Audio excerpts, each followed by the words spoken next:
ಸೋದರ ಮಾವನನ್ನು ಕೊಂದವನಿದ್ದಾನೆ ನಿನ್ನಪ್ಪಯ್ಯ. ನೀನು ಮಾವನಿಗೆ ಪ್ರೀತಿಯನ್ನು ಉಳಿಸಿಕೊಂಡವ ಹೌದು ಅಂತ ಇದ್ದೆ. ಅಪ್ಪನ ತಲೆ ಹೊಡಿಬೇಕಿತ್ತು. ಅದನ್ನು ಹೊರತುಪಡಿಸಿ ನಮ್ಮ ಮೇಲೆ ಕೈ ಮಾಡುವುದಕ್ಕೆ ಬಂದ್ರೆ ನಿನ್ನ ಕತ್ತು ಕತ್ತರಿಸಿ. ಸಂಬಂಧ ಹೇಳಿ ಓಡುವುದಕ್ಕೆ ಬಂದದ್ದ, ಯುದ್ಧಕ್ಕೆ ಬಂದದ್ದು? ಸಂಬಂಧ ಹೇಳಿ ಓಡುವುದಕ್ಕಲ್ಲ, ಮತ್ತೆ ನಿನ್ನ ತಲೆ ಕಡಿಯುವುದಕ್ಕೆ ಬಂದದ್ದು. ನೀನು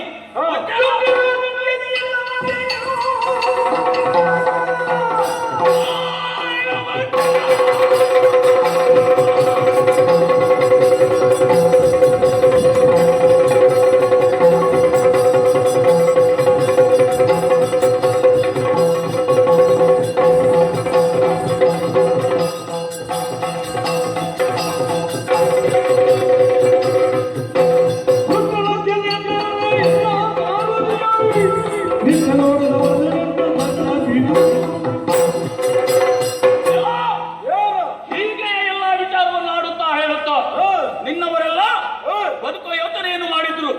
ಮಾಡಿದ್ದೆಲ್ಲ ಕೆಟ್ಟ ಕೆಲಸವೇ ಬಿಟ್ಟರೆ ಲೋಕಕ್ಕೆ ಉಪಕಾರವಾಗುವಂತಹ ಯಾವುದೇ ಕಾರ್ಯವನ್ನು ಮಾಡಲಿಲ್ಲ. ಆದ್ದರಿಂದ ನಮ್ಮಪ್ಪ ನಿಮ್ಮವರನ್ನೆಲ್ಲ ಕೊಂದಿದ್ದಾನೆ. ನೀನು ಅದೇ ದಾರಿಗೆ ಹೋಗುವುದಾದ್ರೆ ಸುಮ್ಮನೆ ವೃಥ ಮಾತಾಡಿ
ಹಿಡಿಂಬರನ್ನು ಕೊಂದಿರೆ ಆ ಹಗೆಯನ್ನು ತೀರಿಸುವುದಕ್ಕಾಗಿ ಬಂದಿದ್ದೇನೆ.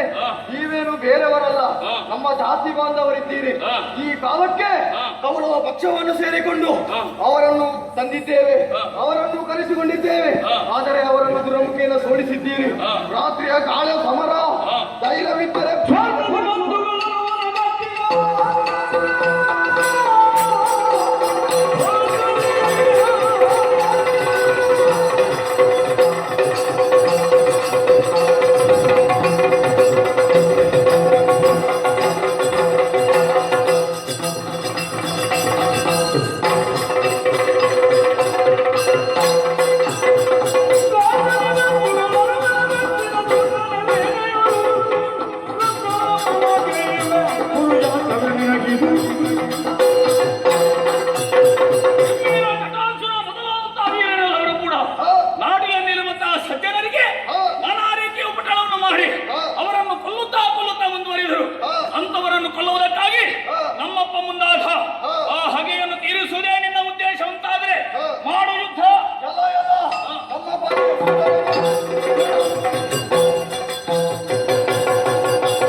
ಬರನು ತೇರಿಗೆ ಬಲುಜಾನನೆ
ಮಾರುತಿ ಅಂದ್ರೆ ಅಪ್ಪ ಹೌದು. ಭೀಮಸೇನ ಮಾರುತಿ ಸಂಜಾತನೇ. ನೀನಿರುವಂತ ವನಕ್ಕೆ ಹೆಸರು ಏನು? ಹಿಡಿಂಬಾವನ ಅಂತ ಯಾರು ಹೇಳೋದಿಲ್ಲ, ಘಟೋತ್ಕಚನ ವನ ಅಂತ ಯಾರು ಹೇಳೋದಿಲ್ಲ, ಹಿಡಿಂಬಾವನ. ಆ ವನಕ್ಕೆ ಮೊದಲು ಏನು ಹೇಳ್ತಿದ್ದಾರೆ ಅಂತ ನನಗೆ ಗೊತ್ತಿಲ್ಲ. ನನ್ನ ಅಣ್ಣ ನಿನ್ನ ಮಾವ ಹಿಡಿಂಬಾಸುರ ಮಾಡಿ ಬದುಕುವುದಕ್ಕೆ ತೊಡಗಿದ ಮೇಲೆ ಆ ವನಕ್ಕೆ ಹೆಸರು ಬಂದದ್ದು ಹಾಗೆ. ಕೆಲವರಿಗೆ ಒಂದು ಪ್ರದೇಶದಿಂದ ಹೆಸರು, ಕೆಲವರು ಆ ಪ್ರದೇಶದಿಂದ ಆ ಪ್ರದೇಶಕ್ಕೆ ಅವರ ಹೆಸರು. ನನ್ನ ಅಣ್ಣನದ್ದಾದಂಥ ಯೋಗ್ಯತೆ ಹಾಗೆ. ಹಿಡಿಂಬಾಸುರನಿಂದ ಮತ್ತೆ ದೊರಕಿದಂತವನ ಪ್ರದೇಶವದು. ಭೀಮನ ಪ್ರವೇಶವಾದಾಗ ಹಿಡಿಂಬನ ವಧೆಯಾದಂತಹ ಕಾಲಕ್ಕೆ ನಾವೆಲ್ಲರೂ ಜೊತೆಯಾಗಿ ಇದ್ದವರು. ನಾವೆಲ್ಲ ತಪ್ಪಿಸಿಕೊಂಡದ್ದು, ಎಲ್ಲೆಲ್ಲಿ ಕಾಲ ಕಳೀತಾ ಇದ್ದೇವೆ. ಅಲಾಯುಧ ಇದಕ್ಕೆ ಮೊದಲು ಬಂದಂತ ಅಲಂಬು ಶಲಂಬ